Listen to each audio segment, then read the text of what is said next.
Hey friends, Camaro Theologian here.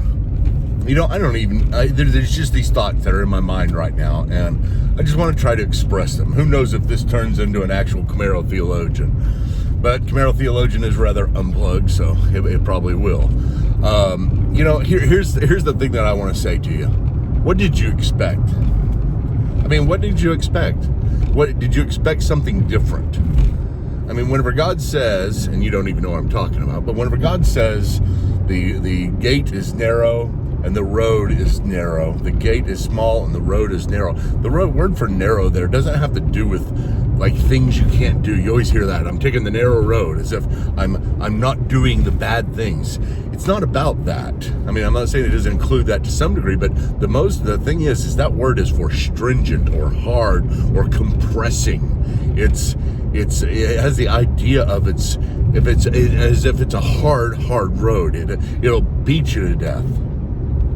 I tell people whenever they are following the Lord, I say, listen, it's not an easy path. It's not. I've never seen it be easy for anybody. Maybe one or two people I've seen. They're probably hiding stuff that they don't show, because it's a hard road. It's a difficult path to get through. Look at all the great saints. Look at them all. You got Elijah and all of his problems, and him calling on God to take his life at the very end, even after a victory. Just exhaustion and hurt and pain and rejection that you feel, and just you want to die. Look at Daniel. Getting taken off in slavery and just in chains and being a servant, and that's not the life he expected. That's not the thing he grew up wanting to be. Look at Joseph getting sold into slavery by his brothers and going through all the hell he went through. Look at every one of these saints of the past, all the apostles and all they went through. I can't find a single saint where they had the life that you often expect and you're often wanting God to bring you to. You want God to provide you with this easy road, and whenever he doesn't, you doubt his love. You think he's not there for you. You think it's something that you're being judged for. You guilt yourself, and you think, well, I'm getting this. I'm reaping what I sow. And by the way, I don't believe the reap what you sow verse in Hebrews. Do not be deceived. Everything a man reaps, he will also sow. I don't believe that is a definite proposition. I believe that is a proverbial proposition. I believe that it's a proverbial in the sense that this is generally what happens to mankind. He lets things happen. They go according to a certain flow, and whenever you do certain things that are going to be hurtful, you'll suffer the consequences of it. Whenever you get on drugs, you're going to suffer the consequences of addiction. Whenever you drive too fast, you're going to suffer the consequences of a wreck or something. But you don't always. It's proverbial in the sense that you reap what you sow, except for whenever the grace of God comes in. Because I certainly haven't reaped what I sowed. Goodness, whenever I was on those pain pills, I took 100 pain pills, 100 hydrocodone in one day, 3 times. I reaped death, and I didn't sow it.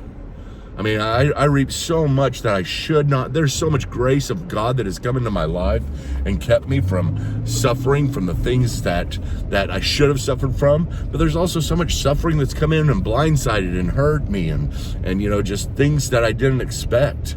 It's a hard road.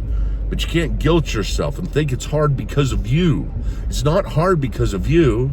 Yeah, it is hard because of you. It's hard because you're following the Lord. If you want the suffering to quit, if you want it to be easy, and here's what I'll tell you: just quit following the Lord. That's all I can say. Quit following the Lord. It's your only option.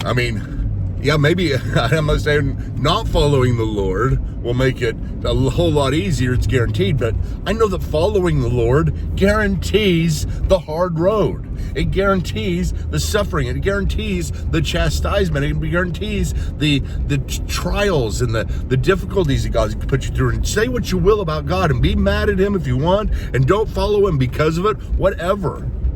But let me tell you something. This hard road ends in glory. It's completely saturated with the love of God and the kindness and the grace and the presence of God. He's there for you if you're suffering, but he's told us already we're going to go through hell. You know, we're supposed to rejoice because we're partaking of the same sufferings as Christ. Who said it was going to be easy? I don't know if I'm speaking to you, because most of you guys have something. You're going through something really hard. And I know that it just gets really, really hard in the Christian life. And I'm sorry you're going through it. It doesn't mean, we should be insensitive and just, don't worry about it. You're going through, the trials of God, and so it should be no big deal. It is a big deal. Suffering is always a big deal, and that's why God is putting you through this road. And there's few of those who find the eternal life. There's few of those who make it to the end. All the make it to the end versus those who make it to the end. That's this road. That's this hard road. And your belief has to make it to the end. A lot of people's don't. They get out and they say, man, this is more than I signed up for. I'm not going to believe in this God anymore. I'm not going to trust him anymore. I'm out of here. But, you got the apostles. To where else will I go? You got Job. Though he slay me, I will trust him. It's a slaying life. This really is a slaying life.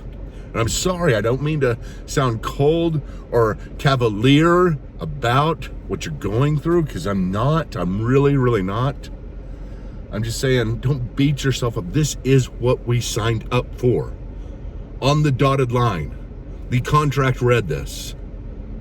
You're going to go through hard times. God will test your faith. You are going to build character through difficulties and through trials. I'm not saying life doesn't have its great moments. I think in the midst of all the suffering, we can find the joy and we can find happiness, but most of the time we don't. It's hard. It's just suffering and it's sadness. I don't know. What did we expect? What did I expect? Maybe this is a sermon to myself. Anyway, Camaro Theologian, what did you expect?